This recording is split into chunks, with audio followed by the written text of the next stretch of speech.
Good evening. This is the Auburn Finance Committee March 1st, 2017 meeting. We're starting on time at 7 o'clock.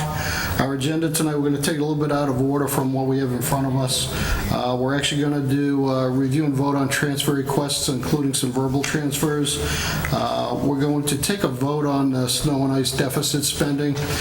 More of an update. This will move our DPW director along out of here a little quicker. I know he's busy. Then we'll do overview of the 2018 budget. Ed's here, Julie's here. Nice to see our town manager here. Thanks for coming. And we're going to review some budgets quickly, and if we decide we don't want to look at them tonight, if anyone has questions, we'll hold on them too.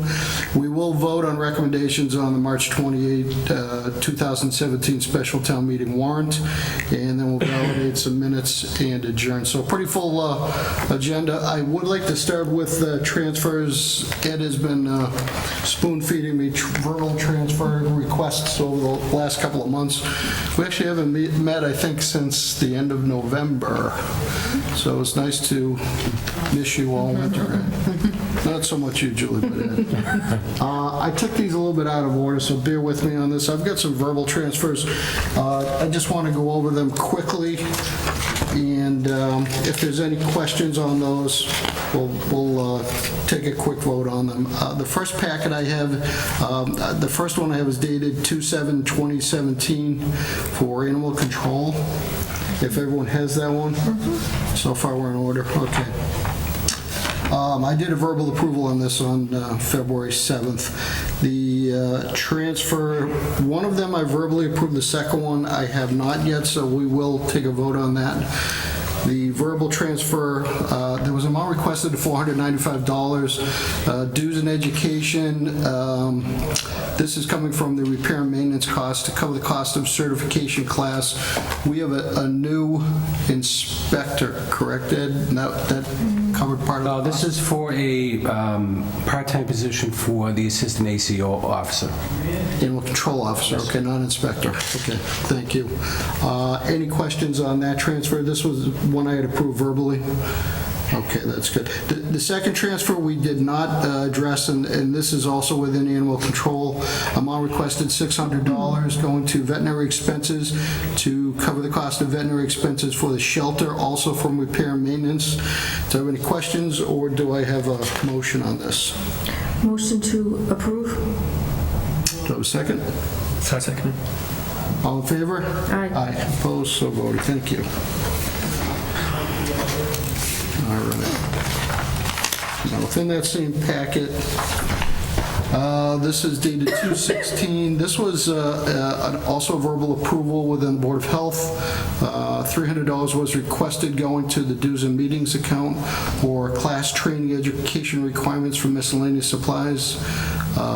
Ed? That is for the inspector. For the inspector. So once again, I'm premature with my reasons for transfer. Any questions on this? All right, I'll accept the motion on this. Motion to approve. Have a second? Second. All in favor? Aye. Aye. Opposed? So voted. Thank you.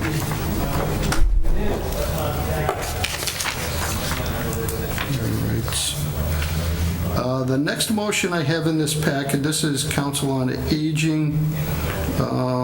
Sharon, was this a verbal approval or is this a new approval? That's a new one.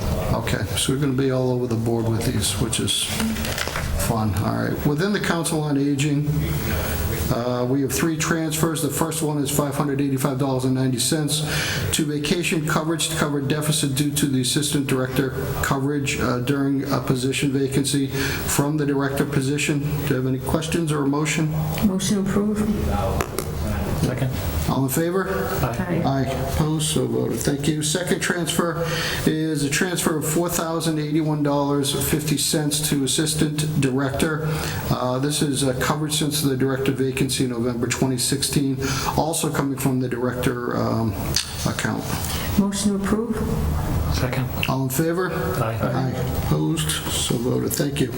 And the final transfer on this page, $807.05 to the equipment maintenance account to replace a blower motor on the HVAC system, and this is coming from the minibus gas account. Any questions or motion? Motion to approve. Second. All in favor? Aye. Aye. Opposed, so voted. Thank you.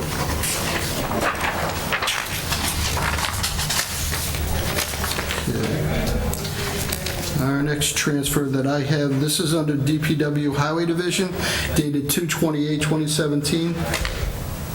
I have a request for transfer of $241.84 to the signs account to replace a damaged stop sign. This puts that account in deficit. This is from the building supplies account. Motion to recommend. Second. All in favor? Aye. Opposed? So voted.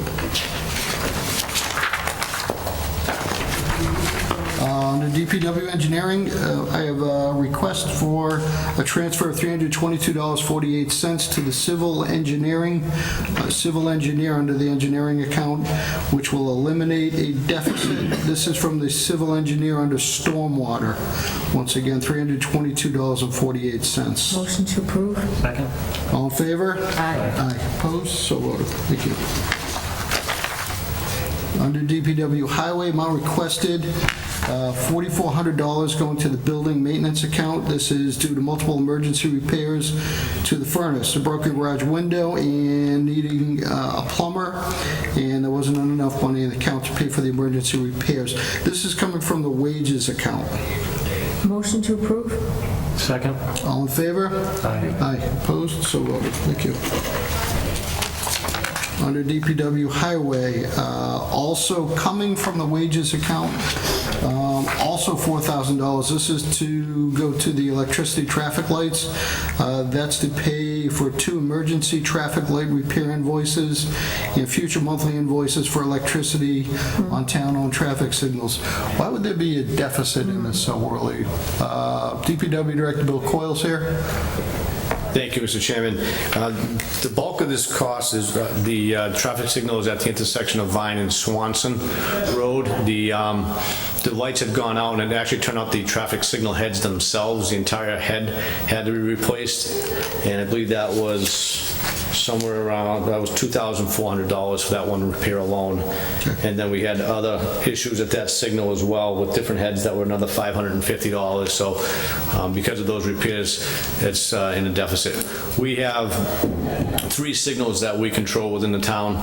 We have Swanson at Vine, Auburn Street at Brotherton, and then also the traffic light at Brotherton, although we do have an agreement with the town, with the Auburn Mall on some of the repairs that they would do. So the others beyond that are Mass DOT, but those are under our control and maintenance. Okay. Thank you. Thanks, Bill. Could I ask a question relative to that? Kev? No. Is there ever a way to push them? For instance, I'm surprised when you say I wanted Vine and Swanson is town-owned when it's basically there to control 2 ramp interchanges from 290 and as well as traffic from Route 12. It seems like it's more a DOT necessity than, what's the criteria for? I think because it's technically outside the state highway layout, so the layout probably follows along 290 right where the bridge is, so the signal itself is just within the town right of way. So even Vine Street, when you turn left onto Vine off of Swanson, it would seem as though part of that would be state highway, and it's not. It's town right away. So because when they originally created 290 and 395, it was where they established the right of way, the layout line. So where that's right on the state, on the edge of the line, the signal lands on the town right of way, so it becomes our signal. And it's very unlikely that they would take it over.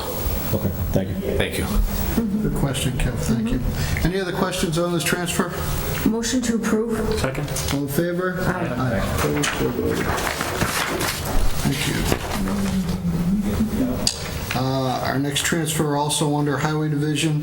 Amount requested $5,500 to overtime to eliminate a deficit from the wages account. Overtime relating to what on this bill? This is dated 2/28. Is this the $830? $5,500. Or 5,500? Okay, this is actually in a deficit closer to $3,900. We're transferring 55 just to give us additional funds available if, in the event there are, this is separate from snow and ice, so off-season, if we get a call that there's a dead animal on the road or a tree limb down, and we have to call 1 or 2 people in, depending on the situation, that's what this overtime account would cover. It also covers events, so if we cover any road races, Independence Day celebration, Memorial Day, depending on when those land. In fact, this year, the Independence Day celebration, I believe, will fall within this fiscal year. So we'll have to look at that closely too, whether or not additional funds will be needed, where sometimes it falls into the following fiscal year. So this is outside of snow and ice. Okay, thank you. Any other questions? Do you have a motion? Motion to approve? Second. All in favor? Aye. Aye. Opposed? So voted. Thank you. Also under DPW Highway, there's 2 transfers here. We'll take them separately. The first is a transfer of $74.25 to Highway Superintendent from the clerical account. That is to eliminate a deficit in the account. Motion to approve? Second. All in favor? Aye. Aye. Opposed? So voted. The second transfer is $1.51. Okay, I got you. This is a transfer to the Assistant DPW Director to also eliminate a deficit in the account from the clerical account, so Motion to recommend? Second. all in favor? Aye. Opposed? So voted. Must have been a bad budget, Ed, huh? The next group of transfers I have, this is the DPW Cemetery Department, dated January 4th, 2017. One transfer. This is $150 going to dues and publications to cover hoisting license renewal fees through June 30th of 2017 from the gas account. Motion to recommend? Second. All in favor? Aye. Aye. Opposed? So voted. Next transfer under Cemetery Division. Amount requested is $630 to the wages account. This is under Cemetery to cover 2017 contractual adjustment from the overtime account. It's $830, correct? Thank you. Yeah. Motion to approve? Second. All in favor? Aye. Opposed? So voted. Next transfer I have is under Human Resources. Let's see, this is, amount requested, it looks like $4,000 even on this, Yep. to medical exams. This is to pay for medical exams, DOT exams, drug testing. This is coming from the reserve fund? Correct. Okay. Any questions on this? Motion to approve? Second. All in favor? Aye. Opposed? So voted. All right, the next one I have is a verbal approval that I gave on February 15th of 2017. This is under the assessor's office. Amount requested was $120 to the supplies account to purchase jacket and shirts for new employee. This is coming out of the abstracts account. Motion to approve? Second. All in favor? Aye. Opposed? So voted. Thanks. The next one I have was also verbal approval on January 20th. Amount requested $1,000. This is under Treasurer Collector to interest on abatements, to fund interest on abatement for 12 St. Mark Street LLC. This is coming from certification of notes. Motion to approve? Second. All in favor? Aye. Opposed? So voted.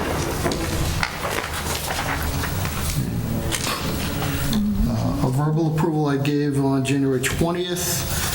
This is under Town Manager. This is a reserve account transfer to professional services. Amount requested $4,789.95. This will be for asbestos removal in the Merriam Building. Motion to approve. Second. All in favor? Aye. Opposed? So voted. As I remember, that was unforeseen, as part of that renovation thing, which, It was a leaking steam pipe off the boiler that was encased in. started, yeah.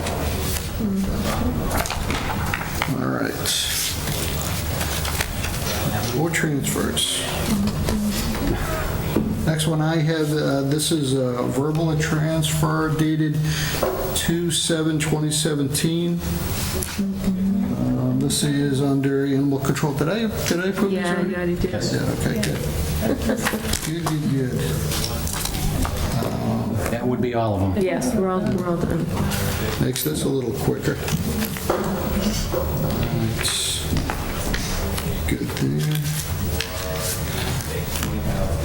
Signs, did that one. What do you get for taking 3 months off, huh? 3 months off. Let's see, good there. This all of them? You don't have any more? Good, just making sure. All right, that was easy. Great. I'll sign those later. Okay.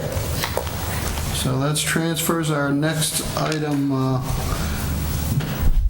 Eddie, I think it's annually, when we do have a snow and ice deficit, we basically, Actually, the snow and ice deficit, no vote is required of the Finance Committee. There was an amendment to Chapter 44, Section 31D. okay, which Sharon has, that allows, there was a change. The authorization now has to come from the chief executive officer of the town.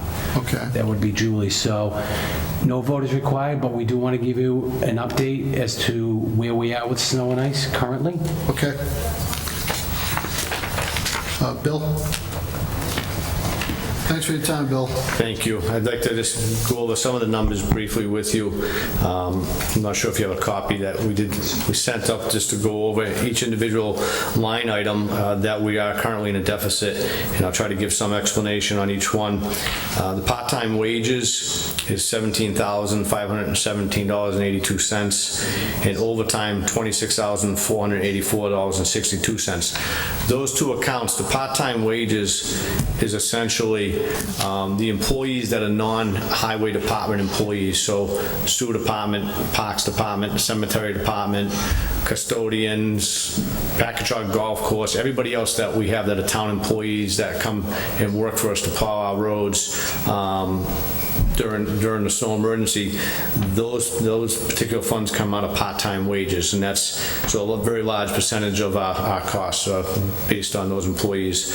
Overtime, that account is strictly the highway employees, and those are the first people that are always called in, because that crew, about 12 to 13, are the ones that salt all the roads. So typically, and they will also stay on for the plowing, so typically the overtime account is going to be a larger account and going to go into more of a deficit if that happens, because that crew is typically there longer, because they're there before the crew that's paid through part-time wages, and then they're there to the end of the storm, and then they tackle sidewalks as well.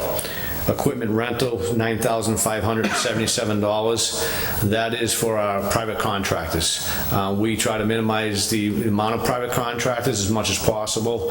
I believe we typically will have no more than 12, so it's anywhere between 10 to 12 private contractors, only plowing operations only, and we would have about 22 of our DPW employees plowing, so about 34 total pieces of equipment on the road. Salt and calcium, $149,423.41. I went through and put together an inventory of how often we treated the roads this year, because, quite often this winter, I think the perception is it's been a fairly easy winter, and relative to snow, I think we're probably running around average. The last time I checked, we were about 5 feet of snow, 60 inches. Back then, we were a little bit over average, but I'm going to guess by now, with the past 2 weeks, we're probably closer to an average snowfall.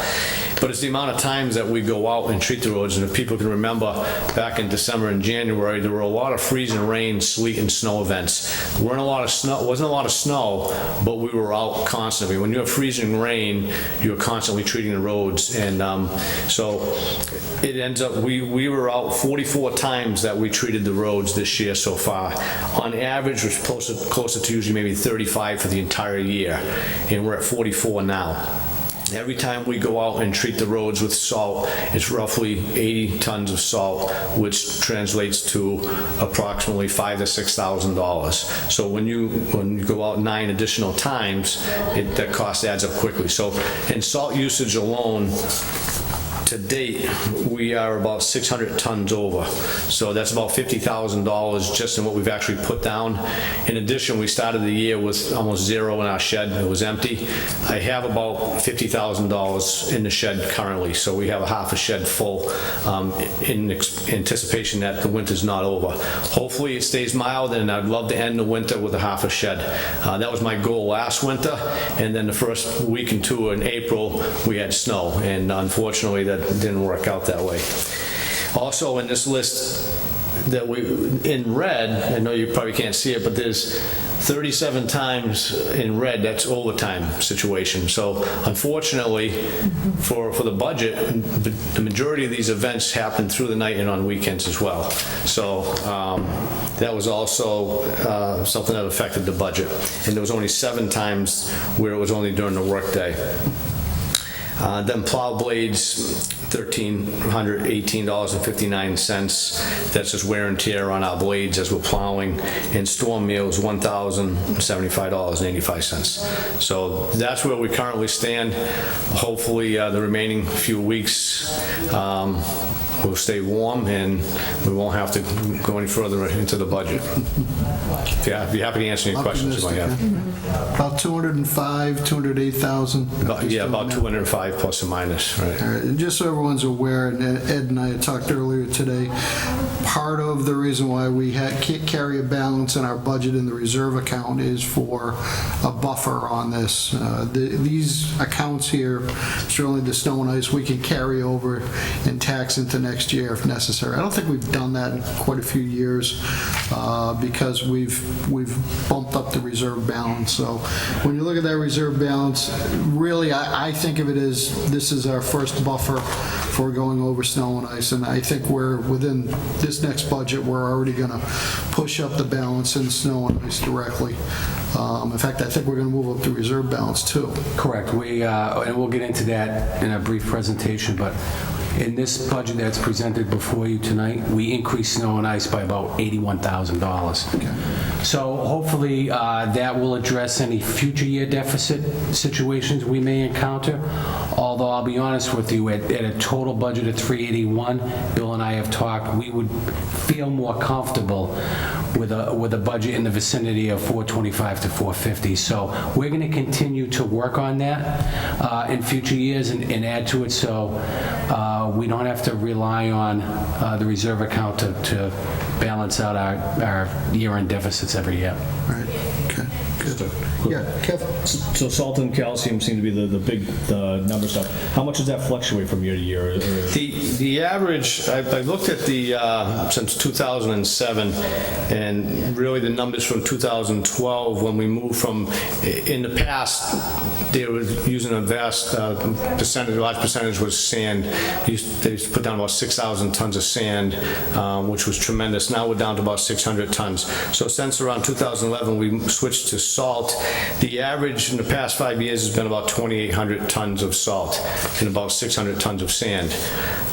This year, as I said, so far we've used 3,400, so about 600 tons over, and the cost per ton is about $80 per ton.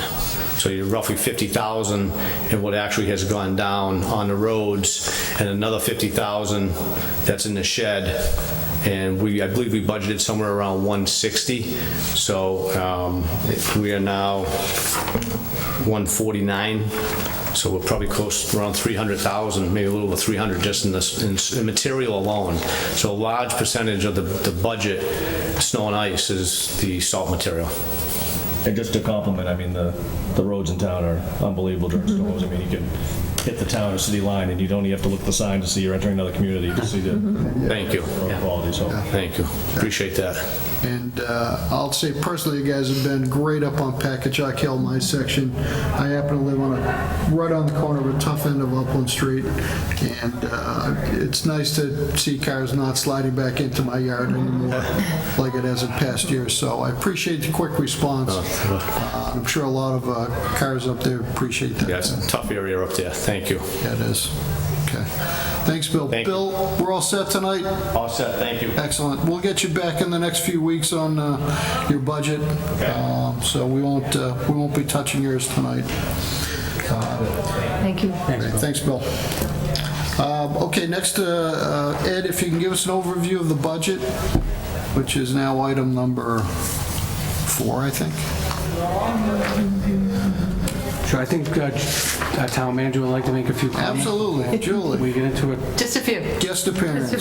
Thanks. I just want to, before we get started in the process, just want to thank all the members of the Finance Committee in advance for all the work that I know is coming up based on prior years, so I know it's going to be another lengthy process, and we're so grateful that you put so much time and effort into it, so we appreciate it.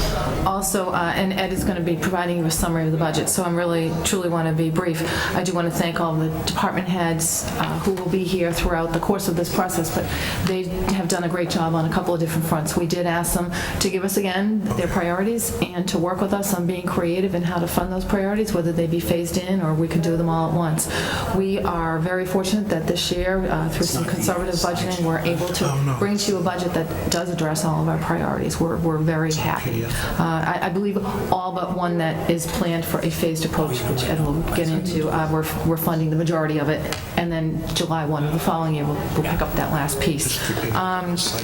And because of that, I wanted to just take a moment to thank the Finance Committee for the direction and guidance you gave us last budget season when you said, if you can do it, come back to us next time, if you have the resources to do it, and tell us what your priorities are in your town departments and where your needs are and what we can do to meet those. And we have done that. Again, Ed will present the budget, but we did come back this time.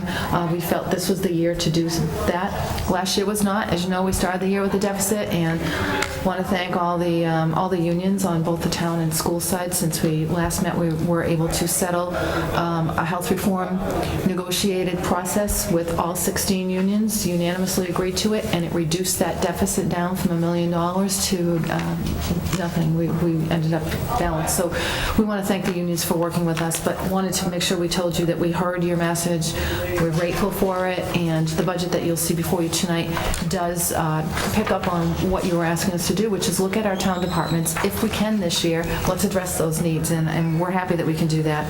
I just want to mention last, and Eddie will mention it, but the budget, as always, is balanced. It is, again, consistent with our written financial policies, which is key. We need to keep doing that. And with all of that, including the new positions, we're utilizing less than 1% of Prop 2.5. So we feel that we're giving relief to the taxpayers while meeting our operational needs. So turn it over to Ed. Thanks for your time. I Great, appreciate thanks, it. Julie. Thanks for coming tonight. Thank you, Julie. I'm going to focus, and it's on the monitor here. I have a 3-page summary of the highlights of the budget, but all the supporting documentation is in the 8-page, it's the 3-hole punch handout that was given to you as well as part of your budget packet. So in summary, and I'm not going to get into the details at this point because we have 8 weeks to do that, but the total revenues identified for FY18 are up 3.90% over current fiscal year. We're projecting total revenues of $64,365,350.88. It's roughly a $2.4 million increase over what we projected for the current fiscal year, FY17. And we've made a recommendation of total appropriations of $63,717,628.64. That's a $1.8 million increase over current fiscal year, or a 2.91 blended increase throughout all departments. So that leaves a balance of excess revenue of about $645,000 that we have not earmarked at this point. And as Julie had indicated, that level of taxation, leaving 645, would be 0.95 or just under 1% out of a possible 2.5%.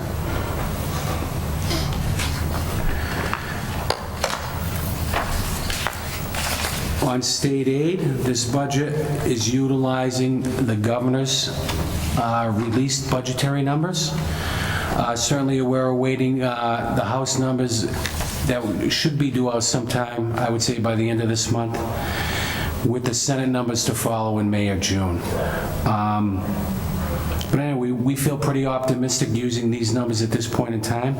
Our total increase in Cherry Sheet State Aid is $1,142,000, made up of an increase of Chapter 70 educational funds of $1,042,725, as well as unrestricted local aid on general government side of $64,219.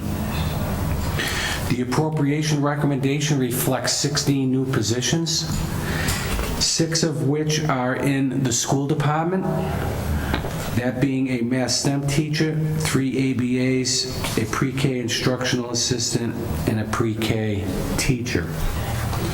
On the town side, we're making 2 part-time inspectional positions in the Department of Inspectional Services. We're making those full-time positions, so it's the equivalent of 1 FTE.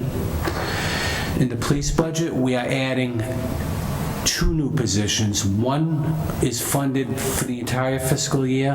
1 is funded beginning January 1 of 2018. The police department did request 3. At the time we prepared this budget, the state numbers were not known, although we would like to commit to a 3rd, and we'd like to build that into next year's budget. There are 4 new firefighter positions as a result of successful negotiations we had with the fire officers as well as the firefighters, whose schedule is going to change from a current 48 hours to 42 hours. They took a 0.000% increase over the duration of the contract to allow for the addition of those 4 firefighters. In order to meet their schedule, their minimum manning, we had to add 4 firefighters to the department. We have 1 position in DPW that would be labeled a heavy equipment operator in the highway department. And as I said, there are 6 at the school side. That's a total of 16. On the employee benefits side, group health insurance, we increased by 8%. Renewals right now are reflecting about a 7.5% blended increase. We do have to consider the cost of reinsurance. Those bids won't come in until sometime in May, early June.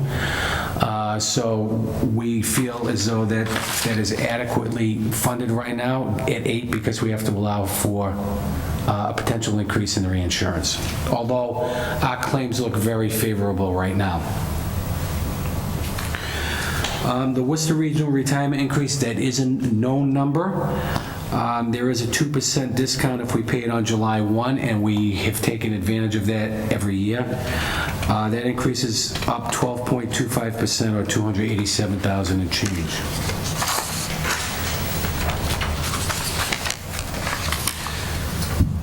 The budget reflects an average COLA across the board for most unions at about 2%. Certainly fire took a 0. All of the unions are about in the 2% range. Other notables, debt and interest overall went down by $319,000, a reduction of 4.96%. We mentioned earlier that we increased our snow and ice by $81,000 to about a total of $381,000 total budget. It's up 27%. We increased our reserve account in accordance with the financial policies. Now, this is something that we have not addressed, but were prioritizing as money became available. We're trying to put aside in our reserve fund annually, this is part of the operating budget, about 1/2% of the total operating budget. At a $60 million budget, that's about $300,000 combined. We're about 215, so we're a little shy of that. That's something that we will continue to work on. The Bay Path number, this is a revised number that came in. Currently, it's at $18,531, up 1.68%. Norfolk Agricultural for one outside placement for a student in the currently in the Auburn district. We had an outside article that funded this. We know this is at least a 4-year commitment. We built it into the operational side of the budget. So that will be a new org in addition to Bay Path. This budget, once again, in accordance with the financial policies, applies 1/10 of the tax levy towards our capital improvement plan. Our total cumulative tax levy funding ever since we started this program is now up to $860,000. So that's $860,000 every year, and it's growing, that we're applying towards our capital needs that we now don't have to go out and borrow that additional amount of money. This budget maintains an annual contribution to OPEB at $500,000. Our current balance, utilizing FY17's contribution, is about $2.8 million. Actually 2.773, not including any accrued interest that may be earned on that principal balance during the course of the fiscal year. And I like to say at this point in time that there is no earmark for stabilization. That's a consideration that we normally bring to town meeting in the fall, once all the numbers are known. Even though we're leaving $600,000 at the table, I think it would be the prudent thing to do to hold off until the fall, in case there are any adjustments to the state numbers through the legislative process. So, Mr. Chairman, that's a summary of what's before you tonight. I'd be happy to answer any questions now or as we go through the budget process. Great, and thanks, and I'll absolutely open it up to questions now. I'll start over to my right. You guys, any questions? I guess one quick question I have is what, I know we were saying we're at about 0.95 on the property tax. What's our average year over year on how much we hit that? Is that below our what we usually do in a budgetary year? Is that a... Well, usually... this year we taxed it. We haven't taxed at 2.5 in about 7 years. Well, yeah, I'm just, that's what I'm saying. So FY17 we taxed at a rate of 1.23. Okay. That's where it ended up. I think the year before. Between 1 and 1.7, and then we usually reduce it to... Yeah, we're anywhere from like 1 to 1.73, I think was the high watermark. Okay. And then that got mitigated down. Yeah, so we normally come in, when we came in with the budget last year, with a balanced budget, we were taxing at a rate of 2.50. But we were able to dilute that down to 1.23 because we had a significant new growth here. So we are always looking to compress that, to bring that down, is a way to give the Board of Selectmen an opportunity to consider compressing the tax rate, the dual tax rate, closer to a single rate. Okay. And keep in mind, 25 basis points of that we're automatically setting aside for capital needs, which is just letting that build up. So we're not ignoring our long-term capital planning on that, which we decided 7-8 years ago. And we actually carved out a piece of that percentage for our Bay Path assessment for the new school as well. Right. Right. Any other questions? Just a quick one, the COLA of the 2%, that was part of negotiations with the unions also made some, we reached some agreements with them relative to healthcare costs. That was our big issue last year, right? So that percentage is, When you consider the increase in healthcare, we were able to mitigate that down from a 12% increase to a 2% increase. So when you tie the two together, it's less than 2% because you're absorbing a piece of that additional cost on the employee benefit side. We also, if I may to add, we negotiated 3-year contracts. So the 3-year contracts in the aggregate came to about 5%. That's the average total COLA. So some took 2-1-2, some took 1-2-2, 2-1-1. So average was 5% over the 3 years. So next year, you may see something a little bit less than this. The following year, it may be a little bit more. But just so you know, the aggregate was 5 or less than 5. And as Ed said, when you blend in then the healthcare reform, which we kept separate, we kept the two processes separate, it was actually a little less. okay. And just a couple questions relative to the new positions for police and fire. Do those account for training periods and monies for training for Yes. new people to get up and running? Are they? It doesn't, not only does it account for the wage consideration, but any equipment and any training and any other costs associated with bringing on a new Are we hoping to get young men and women from town off of lists and whatnot to fill these positions? I know there's kids in town that are, waiting in the wings to fill positions, but we historically have been taking laterals, at least on the police side. The fire side, that my other question was, if they're sending people to the fire academy, does that schedule change? Is that going to entail additional overtime costs to meet that new schedule while people are out being trained for the 12 or 16 weeks, whatever the fire academy training is? As far as I know, I don't think it's going to incur any additional overtime. I think they would be able to, and I don't know how it's staggered, but certainly we can take that back to the chief, but I'm sure he considered that in the preparation of his budget as well. Thank you. Okay. Ed, any questions? Yeah? Hi, I have a question, Ed, about the group health insurance increase that's about $510,000 anticipated. Does that include, and you might have just answered this question, does that include the benefit costs for these 16 new employees? Yes, we added into our model, we took our active list and we added in 15 at the highest family rate. So we know that we've provided enough money because some people are going to choose, hopefully, a single rate and not the highest family rate. So we think we have that covered. Okay, thank you. If I may add also, we did last year with the negotiations establish an opt-out program, and that program has worked well. I believe we've had 24 opt-outs. So we're going to continue that program. So that could shift some of this as well. So that's not even taking that into consideration. Thank you. Yeah, in addition to that, we also provide a sum of money in anticipation of people retiring who we still have to cover, and the new hires we have to pick up as well.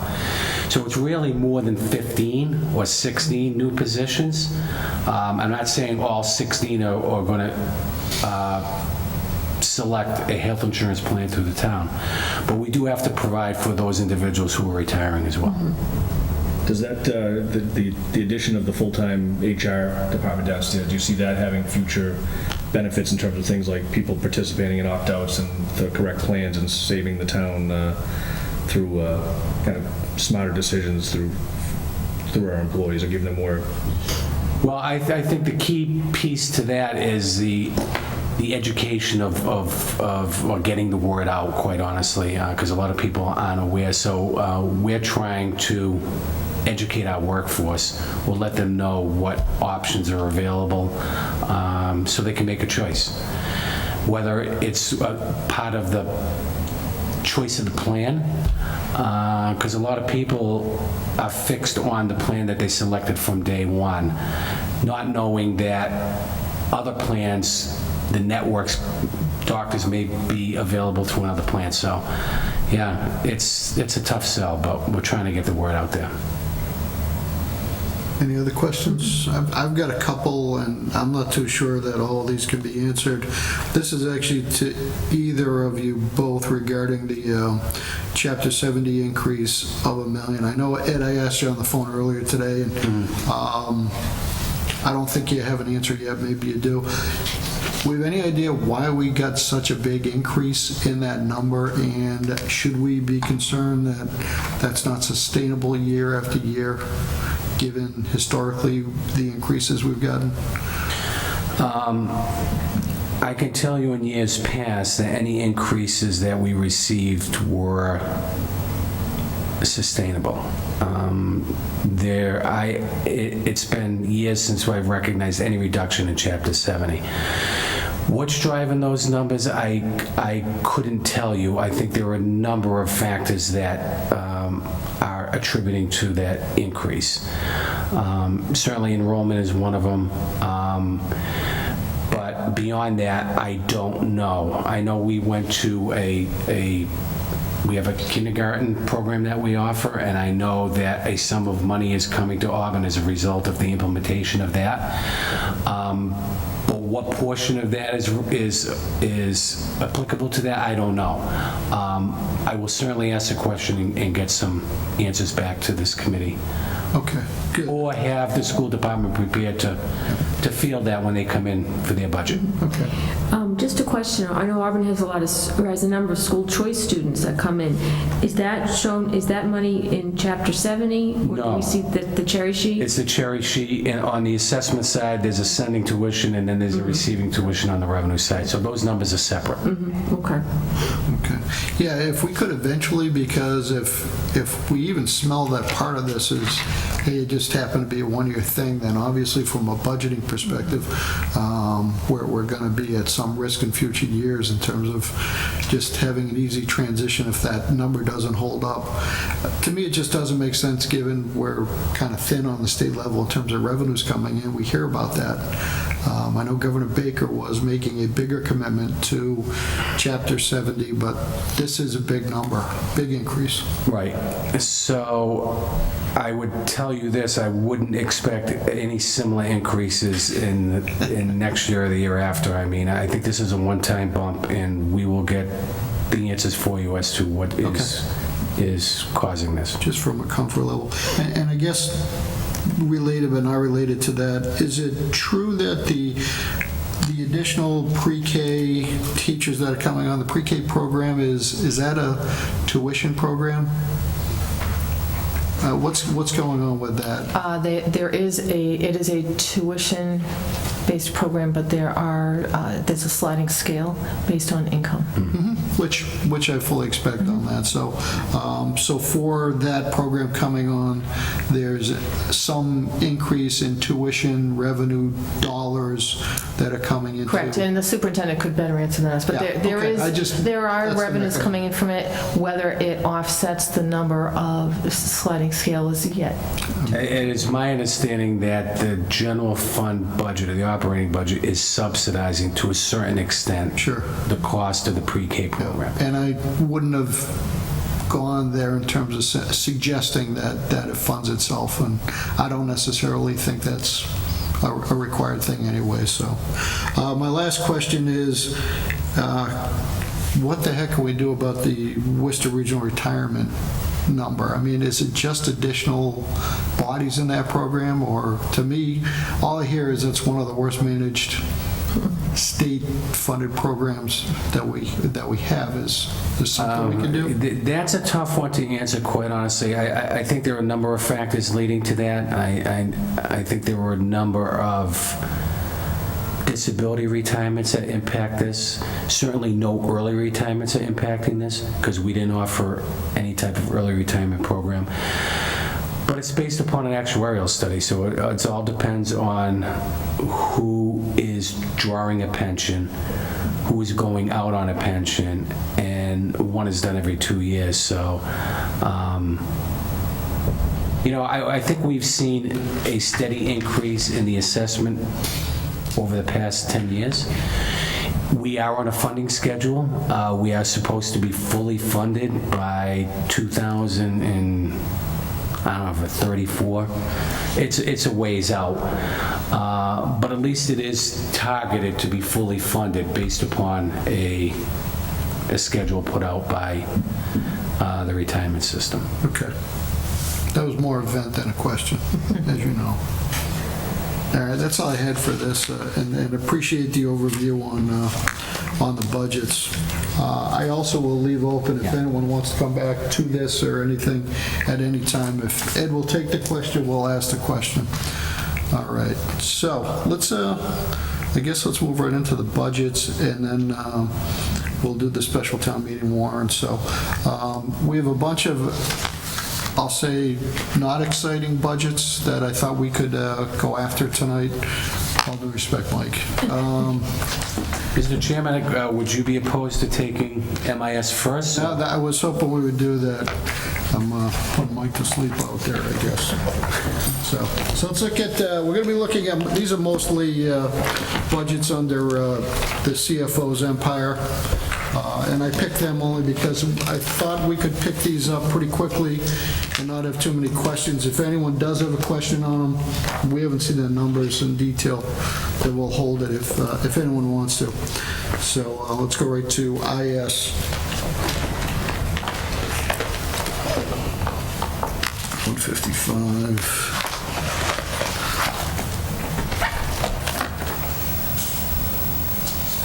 All right, and what I've been asking is all the department heads, if they choose to come up and give just a quick overview of their budget, so. And I only see you once a year. What's up with that? Thank you.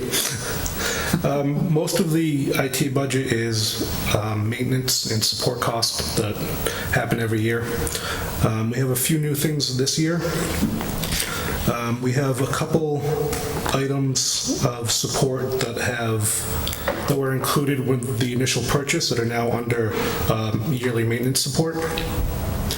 And we have a new item of ransomware protection, which is basically like an antivirus software specifically targeting ransomware, which is a big thing right now. As far as everything else, we have a couple increases. Our archive social, that archives our social media, which is a state requirement now. And right now we're hitting and going over our allotted backup. So this is just an increase to push us beyond what we have currently. And I believe everything else is pretty much just the same maintenance costs. Okay, thanks, Mike. And I'm going to reserve the right, if anyone has a question on all these real tiny font numbers, if they want to reach out to you directly. Yes. Okay, that would be great. Plenty of detail for those at home that are still awake and listening anyway. So, and once again, first time we're seeing these numbers. Any questions or even comments at this point? I like that. All right, the requested budget, being the town manager agrees with the requested budget from the department head for info technology is $160,340. That's an 11.8% increase over the 2017 appropriation, and I believe most of that is in the hardware software maintenance, as Mike had discussed with us. Do we have a motion on this? Motion to recommend? Second. Any other questions or comments? All in favor? Aye. Aye. Opposed? So voted. Thanks, Mike. That wasn't so bad, was it? Thank you. For once a year? Thank you. Yep. You're all set. Yeah, I'm all set. Thank you. Okay. So, it's info technology. All right. Mr. Chairman, do you mind? I wanted to add one thing, and it's not related to the budget, but I wanted the board to know just about grants to, Sure. in case I'm not here at the next meeting, it does come up. I just wanted to just give you a quick update on that. I should have done that before. So in 2016, so this calendar year, 2016, because we just did the numbers, we had applied for 31 grants for $2.1 million, and we received 26 of those for $447,000. So that is a combination combination of cash grants, equipment grants, and services. So almost about $450,000 in the last 12 months. So since 2011, we've put in for 152 grants, totaling $10.5 million. Aggressive, seeking, especially some of the infrastructure grants, they're higher. And we received a total of 127 for almost $3 million. I just wanted to add that because that does, it supplements our budget in many ways because there are things that we don't have to purchase now that we're able to get grant funding for, and that's a big help. It comes off of the capital, it comes off of some of our program needs. Is So that, I meant to mention that. is that in the beginning. inclusive of the school district? No. Or just municipal? So we know they do a heck of a job Correct. doing their own thing too, so that's a good horn to toot, definitely on that, so. Excellent, that's one of the reasons why we don't have to go to 2.5 every year, right, Ed? You're going to add a comment, I can tell. I do want to make a comment. I meant to say, not about the grants, and Julie should be commended for that because the amount of money we get in truly does allow us to utilize other sources of funding without raising it through general taxation. What I wanted to let the Finance Committee know is this budget includes a recommendation for the senior center.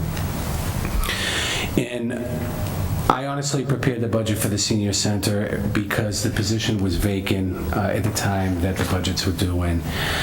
We do have a new director. The director does have some good ideas and some priorities that she would like to address through the FY18 budget process, and this is something she's currently working on.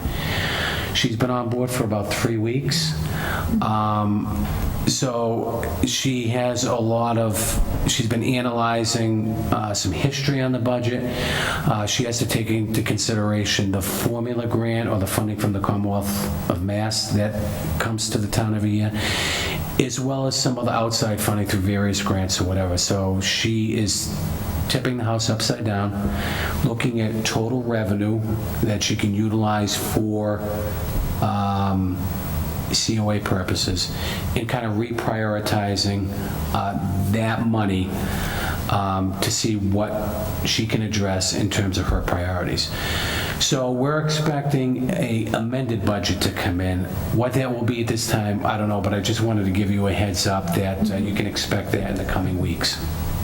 Yep, and we had talked about that, Yeah. so to me, hopefully she has time to put something together.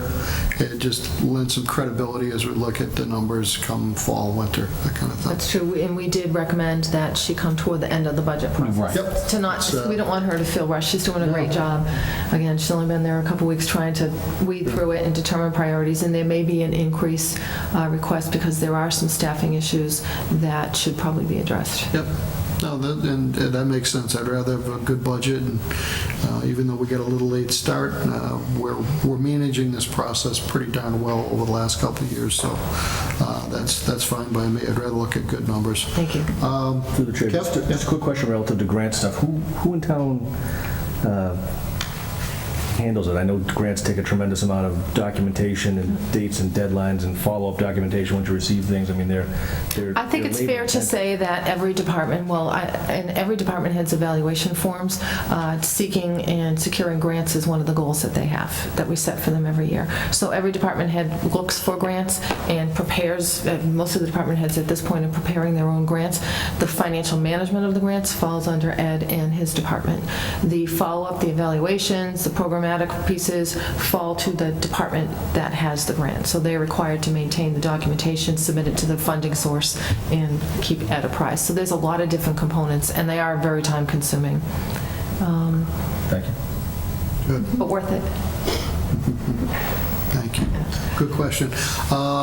Okay, so we've got a list of budgets, some small, some not so small. Why don't we just take them in order as we have, which would start with the moderator budget, which has been unchanged for maybe since the turn of the century. I'm not too sure on that. The moderator's salary, $296. We have a brand new moderator who seemed to, Chet did a very nice job, I think, in his first go-around last think it was last fall. So any questions or comments on his enormous $296 salary recommendation? Motion to approve? All in favor? Aye. Opposed, so voted. Way to go, Chet. All right. Our next budget is Selectmen. The Selectmen's budget is also unchanged from prior year.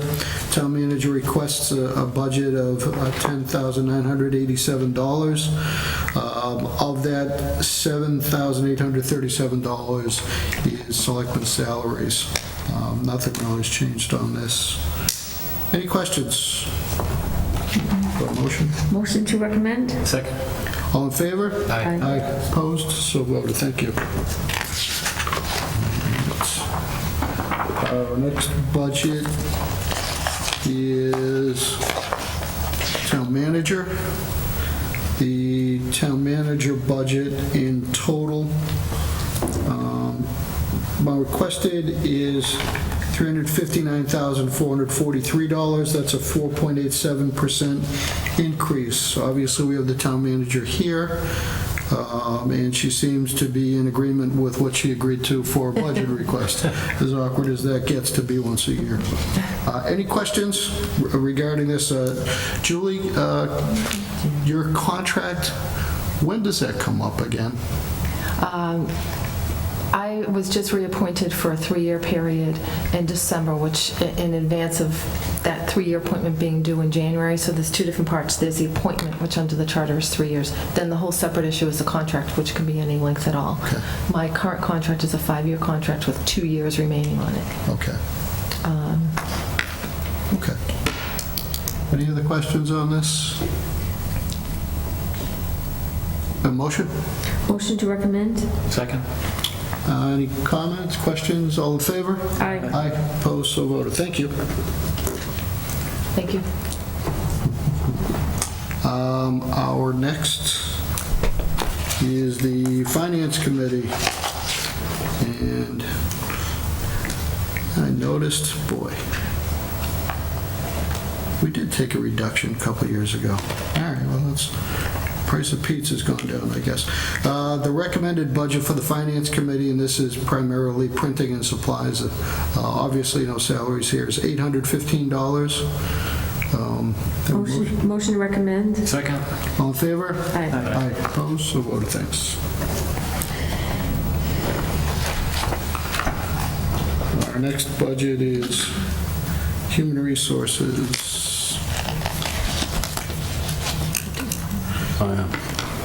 Let's see, the Human Resources budget, town manager recommends, Ed, do you have a question? Yeah, Julie just made a good point. I want to make known that when you look at the level of increase from FY 17 to 18, remember when we built the budgets last year, we relied on a portion of money to come into the reserve to fund the contractual increases. So the FY 17 value is really understated by 2%. This is the value that was approved by town meeting. Oh, okay. So in most cases, you're going to look at, you're thinking it's a 4% increase when really it's roughly a 2% increase, okay? Okay. I don't know how to Well, present. this year, we actually built it into the budget instead of relying on going to the reserve. Right, but for comparison's sake, any comparison I'm making to prior year is being unfair to the Yes. budget. Correct. So, If you look at the budget, if you look at the budget comparison, you're going to see a major reduction in the reserve account because we loaded that up last year. Right. We were in the midst of contractual negotiations, so we weren't committed to making a recommendation for bylaw at the time. So now we've put that 2%, the average of 2%, Right. back in as if it was there, and it was not when it was approved. Yeah. all right. So Looks like a 4%, Yeah. but it's not, Yeah. it's a 2. So at the risk of being long-winded, I'll remind whoever is listening or watching that the prior year budget is really kind of Understated. understating Yes. what's going on with Yeah. this. So, now you waited right till after the town manager's budget to... No, it should have been before. That's why I just looked at it. I said, I'm just going to have to explain this. All of a sudden, there's tension in the air. All right, we've got the human resources budget, amount requested by town manager and agreed by the department head is $711,111. The increase from the prior year budget, which is understated, is an increase of $11,325. Once again, the prior budget did not take into account the average 2% increase in salaries. Motion to recommend? Second. All in favor? Aye. Opposed, so voted. Medical exam. All right, that's human resources. And next we'll get into the finance department. I'm going to take this point in time just as a reminder, especially for Trevor, who's going through this ordeal for the first time, process for the first time. We can reopen any of these budgets, Trevor, at any time we want. So if you feel you've got a question on something that we might have missed prior weeks or whatever, I have no problem going back and either discussing it or reopening it, especially if there was an oversight that we just all missed. So that's how we're running the process. Thank you, appreciate it.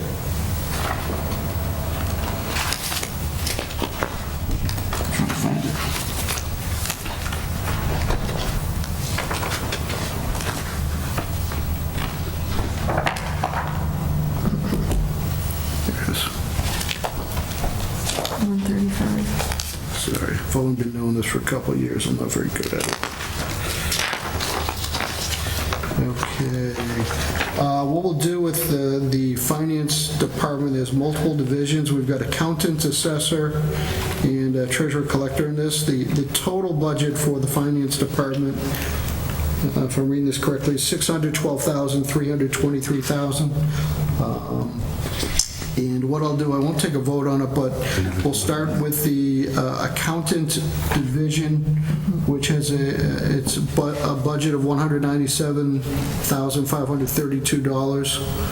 And it looks like the increase in that is attributable to the salary lines on this. Any questions on the accountant division within the finance department?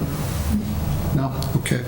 Under the assessor division, the amount requested in total is $177,894, and the prior year appropriation was just over $161,000 before adjustment for the approximately 2% raise. It looks to me like there's no changes in the non-salary accounts there. Any questions on that? Okay, and the treasurer collectors division, amount requested $236,897. In the prior year, the May budget had that at just over $225,000 before 2% salary adjustments approximately. Within that, it looks like just a very slight increase in the non-salary accounts. Any questions on any of these? Once again, we have a total of $612,323,000 for the finance department. Motion to recommend? Second. All in favor? Aye. Opposed? So voted. Thanks. Mr. Chairman, one comment. I may have to come back and amend that. We had a new hire as a result of losing our assistant assessor to the town of Grafton. We brought on Seth Willard, who's fully certified. And I think there is a stipend as a result of his certifications of a value of about $1,000 that we're committed to. I'm going to have to look at the personnel form to see what we're committed to for the next fiscal year. Okay. It may be 51, I'm not sure. I think it is July 1. I may have to make a slight modification, but we'll try to live within the budget that has been approved, but I'll have to talk to the chief assessor on that. Okay. No, I like you doing that now because you know that if your budget is off for something like this next fall, I'm all over you. You're gonna have to live with me all next year for, you know. So I think Seth came on this is his second week. Yeah. So this was already, Okay. budget was already in. That's fine. This is time to make those adjustments. Absolutely. Our next budget, if I'm in order here, is maturing debt. And actually, I'll open this to any questions.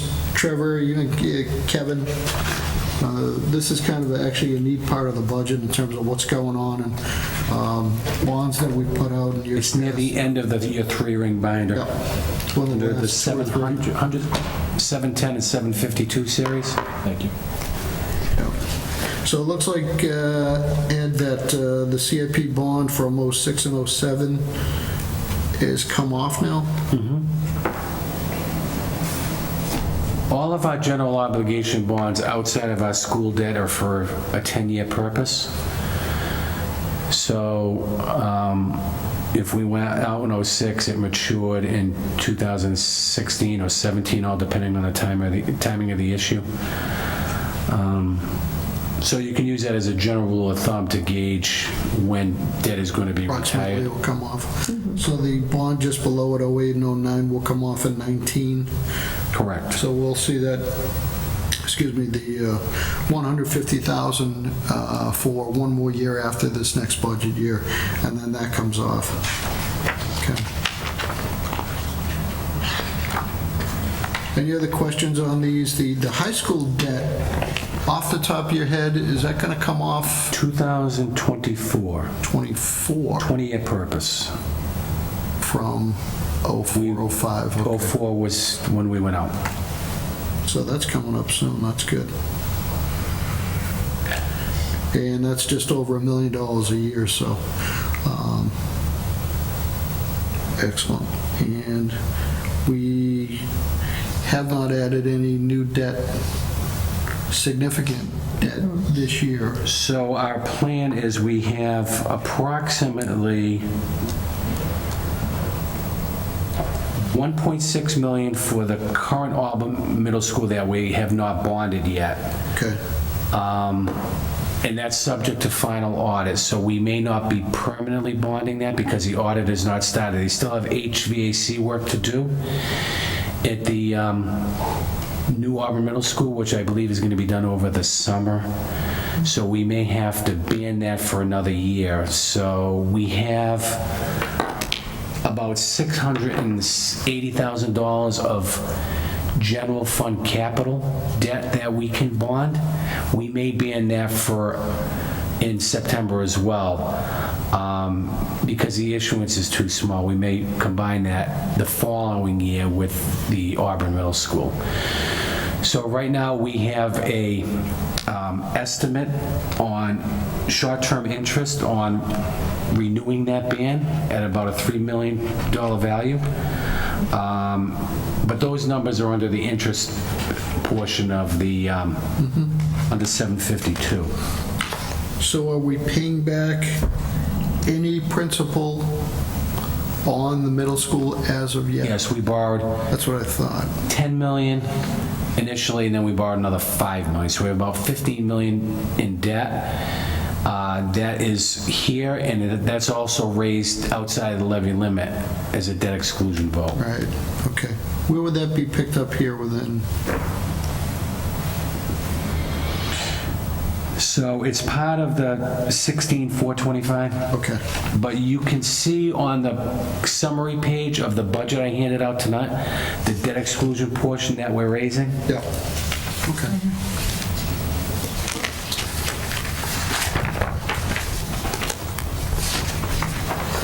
On this first page, all the debt exclusion related debt that we raise outside levy is identified here. Okay.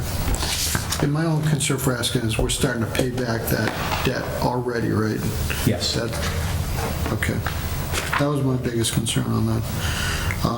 So what we have in front of us for maturing debt is a recommended budget. This is all principal repayment of $4,651,630. This is actually a reduction from prior year. We don't have any salary issues, mumbo jumbo going on in there. So basically, our debt repayment per the schedule has actually gone down just over $269,000 from the prior year. Any questions on that? Motion to recommend? Second. All in favor? Aye. Opposed, so voted. Kev, you had a quizzical look. Do you have a question on that, or? No. All right. Kind of goes back to a comment I made that we've got all of our debt included in Bay Path that we're already starting to pay back. So as we plan for the next year's budget, that part that's due in that current year is either going to be flat or going down because of other older debt coming off. It's a nice thing to have. Maybe just a quick question. Historically, what percentage of the operating budget is the maturing debt? I mean, do we see kind of peaks and valleys as different projects come and go and things get paid off? Is that how it looks over a long? Yeah, we do a pie chart, which I haven't prepared. I normally do that for the annual town meeting, but it breaks down that cost. What percentage of debt and interest represents the total portion of expenditures? For the most part, it stays pretty level. But when you have a larger project such as the high school fall off, you're going to see a significant decline. Because the debt and interest on the high school alone probably makes up about 25% of our total debt. So it's larger projects that have an impact on that ratio. For the most part, when we're retiring debt on the capital side, we're incurring new debt. That seemed to be the norm, but because of our 1/10 feeder through tax levy to our capital program, we're now borrowing significantly less even for our own capital needs. We historically used to borrow about $1.5 million a year annually. We're now borrowing about $600,000. And we have an actual schedule showing that weaning off in about 5 years. So in 5 years, we're hoping that all of our debt needs will be met through general fund revenue or taxation and not through borrowed funds. But that's also anticipating no really big capital spending needs at that point in time. And the schools by far are the biggest. I mean, if we were to replace any other building on the municipal side, probably 20% of that cost. I mean, much less to replace any of those versus replacing, I mean, what did I say we did? We've done $100 million in capital between Bay Path and the Auburn School District over the last 15 years. The nice thing is the debt is already starting to be paid off, which is good. And going forward, and we plan on bringing this in a couple of weeks, is our free cash policy, which was revised by the Board of Selectmen, so we have to take it back to this committee. But that's going to give us some financial flexibility in the future to address some capital needs as well.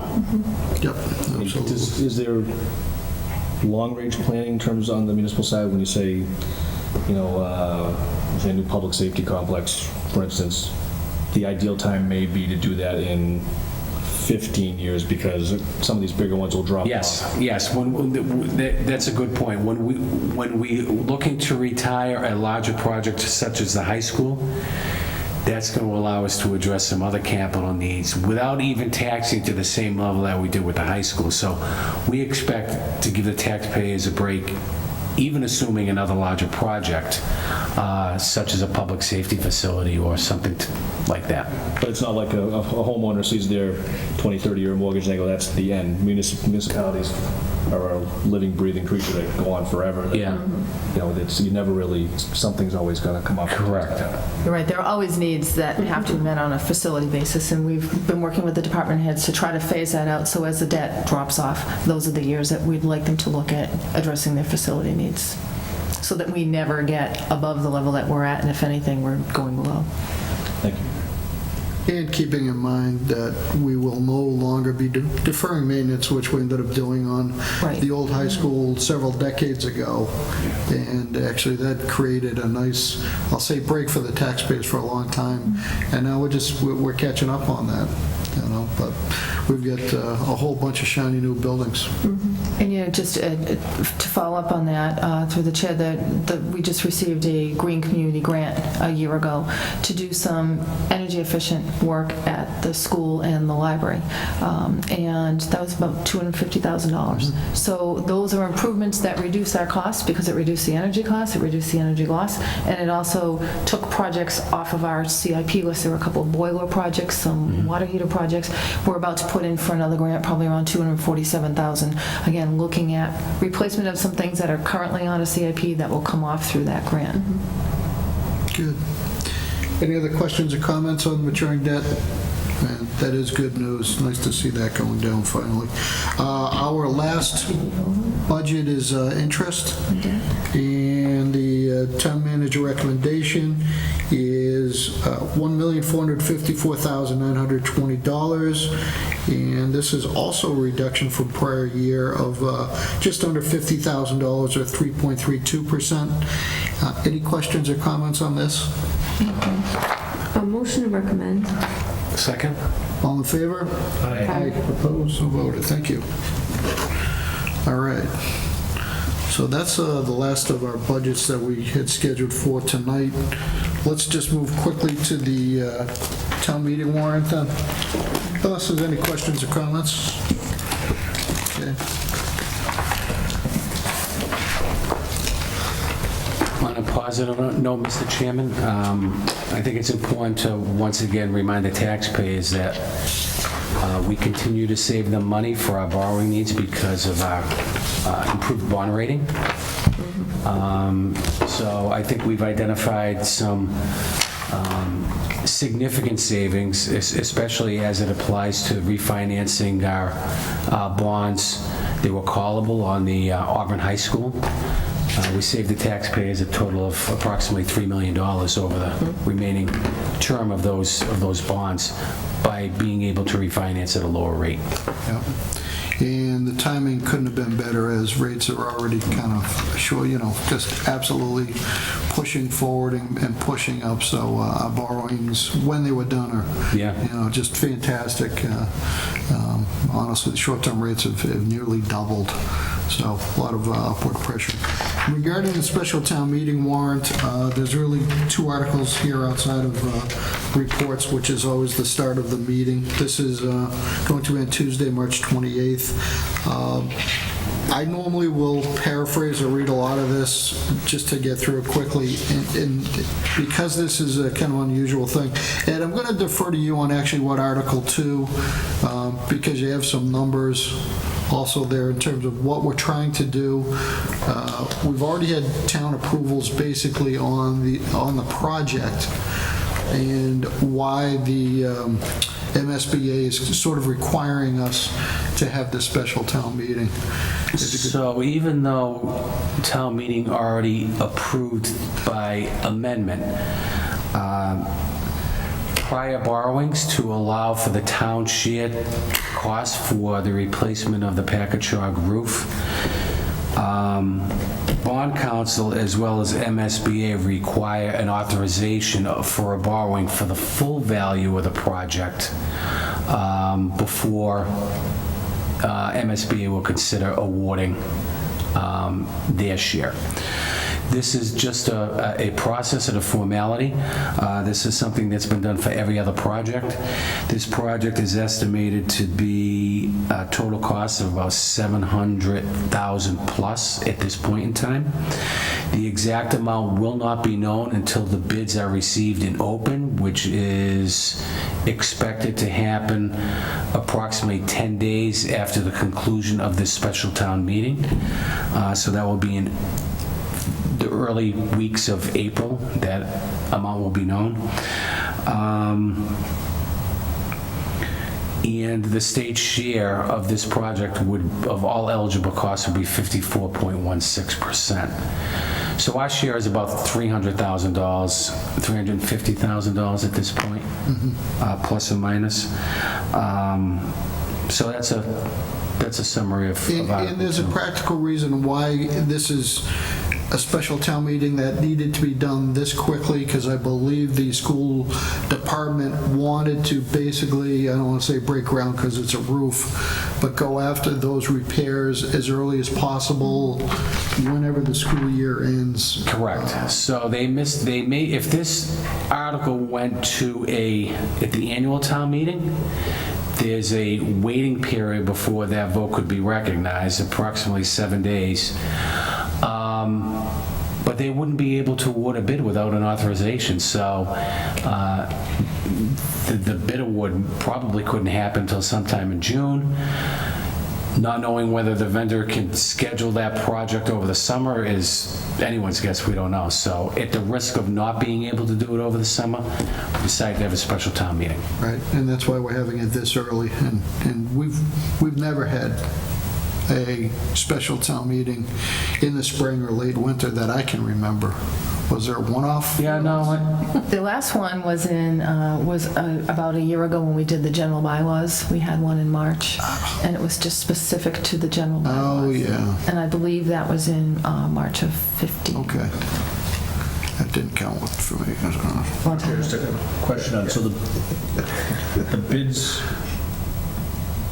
go out prior to that, so you'd be, Correct. The bids are out now, and they're due on March 23rd. So when we come into town meeting on the 28th, they will actually have chosen the low bidder and have the Okay, so that exact dollar amount amount. will- Correct. okay. So that Right. all of this has been planned to get the timing exactly right. so we'll have the low bid at but that the point. legal appropriation is a vote at town meeting to this authorization, so they can't award the bid It's the until, awarding part that happens. yeah. And town meeting has basically said, yes, we approve X funding, Right. and we had a pretty good idea what it would be for the They've replacement. already approved the town's share, but like I said, MSBA needs a authorization for the full value of the project. And that has to happen within 90 days of their approval. So we wouldn't have made it to the May 2nd meeting because they just recently approved. So 90 days from there, the town is required to show their approvals, Yeah. which would have been probably in April. And I think we had to do something similar to that to Swanson Road, right? We Yeah, I had to think we approve the did. full amount, fully well known, there was 50+% of Yeah. state reimbursement coming on It's that. all driven by the timelines on the MSBA when they approve it, and in this case, as Ed said, wanted to get the project done after school ends for the summer. They can't wait to do that contract. Yeah. So A lot that's, of these larger vendors scheduling projects well out in oh, yeah, advance, so, absolutely. yeah. Absolutely. I see that in the banking world, financing those guys. So that's Article 2. What are our votes? We recommend, Recommend, not I recommend. recommend, defer, or take no position. and this is sponsored by the school committee. I believe we've been supportive of the action in the past in general. So do we have a motion on this? Yeah, motion to recommend Article 2. Second? All right, so is this all in favor, or is this, we all need to say we recommend, Sharon? You're voting to recommend approval of. Yep. So all in favor to recommend? Aye. Opposed, so voted, thanks. Okay. Article 3, this is Ed's taking advantage of the town meeting to take care of some more really open items regarding past borrowings and repurposings and that kind of thing. Ed and I had a discussion on this. It seems like every time we're turning over new money that we're repurposing, and these funds have, in all cases, have actually already been raised. So these funds that are already sitting in our bank account, wherever that is. I had asked Ed just to give a kind of a brief on the 4 larger items on this, and if you wanted to go ahead real quickly on that, just explain them real Well, quick. this is something that we bring to town meeting every year, normally at the annual town meeting. We comb through all of our bond issues and determine whether the projects have been completed or whether there's still work that needs to be done. So it's basically cleaning up any residual balances that we can then vote to amend and earmark for another purpose. So on the 4 larger ones, The town hall air conditioner, there's a beast of a unit in the back of this building, at the rear end of the parking lot, that has not been working for 4 or 5 years. The compressors are huge, the wiring is old, needs to be replaced, the controls need to be replaced, and it's not an efficient unit. So, first of all, the amount of money we had left or earmarked for that unit wouldn't even cover the cost to rehab it. In the meantime, over the course of the last 4 or 5 years, we purchased window units for the offices, and they are cooling down. As you can see, well, they're out now. Hopefully they'll be put in soon if the warm weather continues. But anyway, we have to look at a long-term solution, and it probably wouldn't happen until we considered an addition to this building or some type of... We're squeezed for space, so we're looking at potentials for this building or some expansion to accommodate our personnel. We're squeezed right now. So anyway, that money is available. The handicap entrance at the senior center, that work has been completed. A lot of that work was done by our own facility maintenance department, which allowed us to save some money based upon the original estimates that we had. The police fencing was approved in the FY14 budget. It was approved in May of 13. Our review of capital with the police department indicating that fencing is no longer needed. It's no longer a priority, so that would be freed up. And as well as the police night vision, that equipment has been purchased. There is no longer a need for that balance of $2,400. So that's a total of $46,000, which would then be repurposed for highway smoke and carbon monoxide detectors down at the highway barn, as well as some fire turnout gear, which would replace approximately half of what is needed. I did talk to the chairman about this, and I got bogged down today, but I believe that there is a earmark in the capital side. I know we had some discussions about it, to replace the other half of that turnout gear. So it's a safety issue in terms of fire personnel. And my concern was, did the chief overlook the budget on, which he did not. This just lets him really turn over and get some newer gear that much quicker. Eddie had mentioned that a lot of the turnout gear had been somewhat impaired, I think, from one of the fuel spills that they responded to, like in the last year or two. Multiple issues going on with it. That stuff just gets beat up. So this is just a great way with found money to take care of a need, public safety need.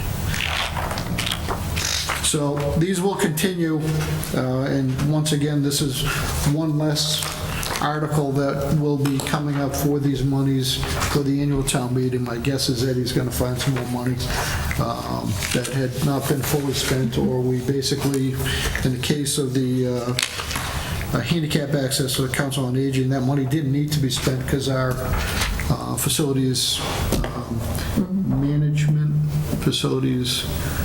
guys basically took care of it internally, which is great, so that saved us $5,000. So for Article 3, do we have a recommendation or any questions? Question. When the money is repurposed, was this money all borrowed? Yes. Okay. Doesn't it have to be repurposed for a similar function? It has to be repurposed and qualify for the term that the bond was initially borrowed for. So this purpose, if we were to go out and borrow money for the amended purposes, it would still qualify under a 10-year obligation bond. Oh, so it's okay because Yes. those purposes? All right. Thank you. Motion to recommend? Second. All in favor? Aye. Opposed? So voted. Thanks. And once again, that's special town meeting on Tuesday, March 28th. Okay. Lastly, we had minutes several minutes. Sharon, you're doing yeoman's work here from a year ago, February 24th, March 2nd, March 9th, March 16th, March 23rd, April 6th, April 13th. So basically our whole budget process last year, and May 3rd and June 29th. Any comments or questions? Outside of thank you very much for putting those together. That's a lot of very exciting work, obviously. Okay, that's fine. Through the chair, I just noticed on the first page of the minutes, the Mary D. is on the first page. Is there any brief update on? Yeah, actually, I was going to ask when you were done if I could just give you a quick update. So we issued the RFP last Thursday. So it went into the central register of 2 RFPs. Each one are dual potential RFPs for either a long-term lease or a sale. We would obviously prefer the sale, but the elementary advisory group that 2 of you were on recommended that, rightly so, we should entertain a potential for a lease option if that is presented to us. So there are 2 sections of each RFP, one to be filled out if you're proposing a lease and one to be filled out if you're proposing a sale. Went into the central register last Wednesday, was issued on Thursday. We had worked to research a number of communities in Massachusetts over the last 2 years to see which ones might have had older school buildings that were redeveloped into, specifically into housing, and then identified 6 developers that won those bids and actually did the conversion and sent the RFPs specifically to those developers, knowing that they're experienced in that. And we also had a list of other interested parties that have contacted us over the last year that were interested in potentially getting it. So all of those were mailed out last week. We have a notice of it on our website. We don't put the actual RFP on the website because we have to have a list of who picks it up. If someone were to get it off of the website and print it, and we make any kind of addendum, we have no way to notify them. So we have to keep track of who takes it out. So you can request it by phone, you can request it by email, you can come in person and pick it up, and we just track it all onto a list. So again, if any changes occur, we need to be able to get in touch with people. Right now, the deadline is April 19th at noon, and the walkthrough for interested bidders, I believe, is March 16th, meeting in this room at 9 a.m. just for a Q&A period, briefing, and then any interested parties that want to have a tour, we're going to start at Mary D. and then go off to Julie Bancroft. So we're hoping that we get some good qualified proposals. It has taken a while to put the RFP together. When you see the RFP, you'll see why it took so long. It's the most complicated portion of this was that the group had recommended that we carve out the playground areas of both properties. But we didn't want to do that through the planning board because we didn't have a plan yet. So we didn't want to carve them out should we have to take another route later if this process doesn't work. So Attorney Hennigan, our town council, worked very hard to try to get this to be in legal format to give a legal description of land that technically isn't a legal description yet because it doesn't exist as that. So it took a little bit to massage it to get it there, but I think it looks good. We hope to pre-qualify, bring back to the committee actually those qualified applications and have the committee, hopefully the reuse committee, meet again and take a look at it and help us, make some determinations as we go forward. So we have money budgeted for next year to keep the buildings on, right? Yes. We do. We can't take the Oh, risk. yeah, absolutely. Kev, we need you to end that committee eventually, so it's on you. So there is a recommendation, although it's not part of the operating budget, it assumes a $46,000 commitment once again to maintain both of those buildings. Which is about the same as what we had, a little bit more than what we had in last year, 40 grand? We had 46, so we haven't gone through a full year yet. There are things Well, it that seems like occur it. when the building is empty, as you know. Right. It's difficult. We did, in the manner of property disposition in December, we had a tax title auction, and we auctioned off 3 properties that the town had owned for several years, taking them through foreclosure. And that brought in $165,000 for the 3 properties. There was one at 20 Elmwood, which was a very small, long strip commercial that went to a credit union that's abutting. And then 2 residential. 6 Meadow was a residential property with a house on it that sold. And then we combined a property on South and Old Millbury into a kind of an L shape and combined it into one and sold that as a residential. Good. So little by little, we're looking, every year we're going through all the properties that we have, seeing what ones we could potentially put back out. We do have an auction firm under contract with us, so we're going to continue to do that and try to get these properties back on the tax rolls and off of our liability. Where do proceeds go from those sales? So the proceeds for those that are in foreclosure, we peel off the amount of money that's due the foreclosure, all those charges and interest and penalties that accrued over the years. Any remaining balance goes into sale of real estate. So that money can be used for any purpose as deemed necessary or recommended by town administration to town meeting, but it requires a vote of town meeting to move the money out of there. So we can use it as an available fund. Sure. Match that off on a one-time basis. Boarding the properties, the cost of the... Yeah, and certainly we assume some cost in protecting those properties or safeguarding those properties. We reimburse the general fund for those costs. Right. Or any labor incurred or legal incurred as a result of putting those out. But the balance goes into sale of real estate. I want to say it was about $60,000 balance after everything was paid off. Okay. Which is great, and then all of them went to taxable entities. So Right. you're talking properties that have been sitting there for years, not generating, or staying on the books as a liability, and now it's going to generate. They don't look like farmland, so it'll be real tax money coming out on them. How many properties are kind of out there that we have or in process that? It's interesting. Go ahead. So now we have a program where we're looking at our top 10 every year. And it's something we're in the process of doing right now. So I believe some letters have already gone out to those 10 individuals, hopefully to negotiate some type of an agreement that they would pay a percentage of what is due up front with a payment plan over a period of 2 to 3 years. But there are no others that we've had foreclosed upon? There are. We've looked at a number of them. Most of them are very small parcels, very small, slivers that were, in some cases, taken for highway projects through the state. So we've gone through every single one of those and tried to make a determination if we should put it out to an abutter, which we've done to some of them. And then an abutter bought it for an accessory use and purchased it that way. Some are better off being held because maybe they abut an easement that the town has, and we want to be able to access that easement. Yeah, currently there are no other properties in foreclosure that have a dwelling on them. Okay. Yeah.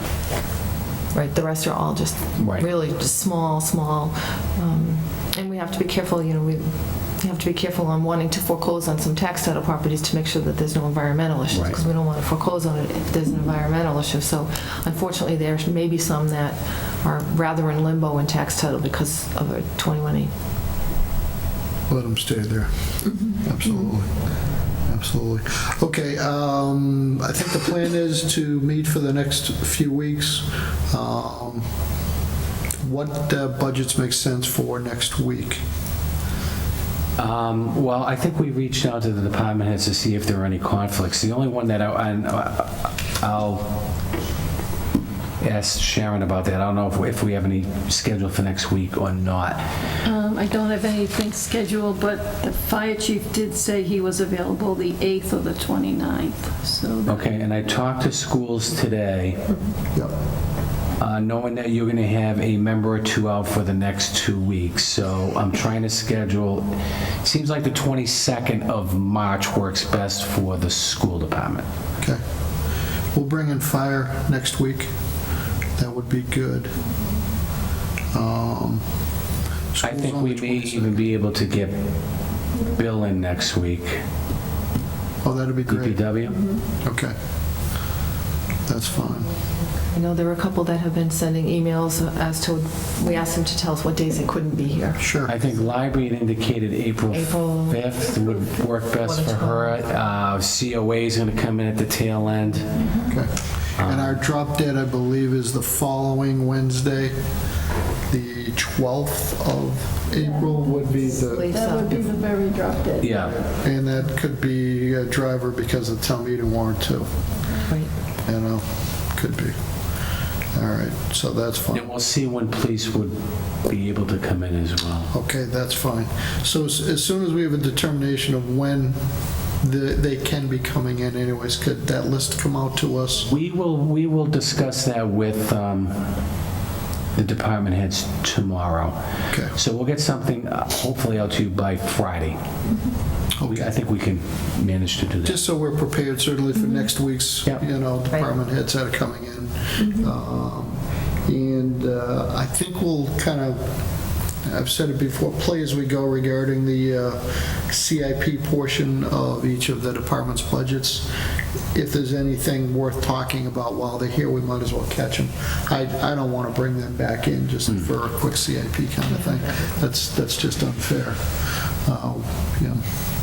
Okay, so we'll meet next Wednesday. At least fire will be in, and whatever else we can maybe pull into the DPW would be great. Okay. Either Anything else? DPW or DDIS, so we can get another.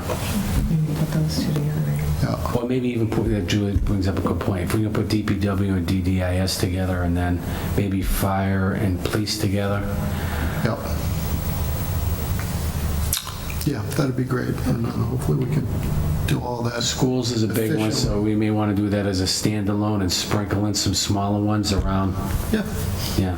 okay, that's fine, and we'll see. I'm trying to think, any conflicts with any particular budgets for you, Kev? Not really, right? No, Trevor? That I can think of. No Rich Hunt on any department that we got to be careful about? I don't have any either, so kind of stinks. Okay then, so we'll meet next week, 7 sharp, and go over what budgets are presented in front of us. Anything else? Okay, motion to adjourn? Motion. Second. All in favor? Aye. Aye. Opposed, so voted. Thanks, have a good night.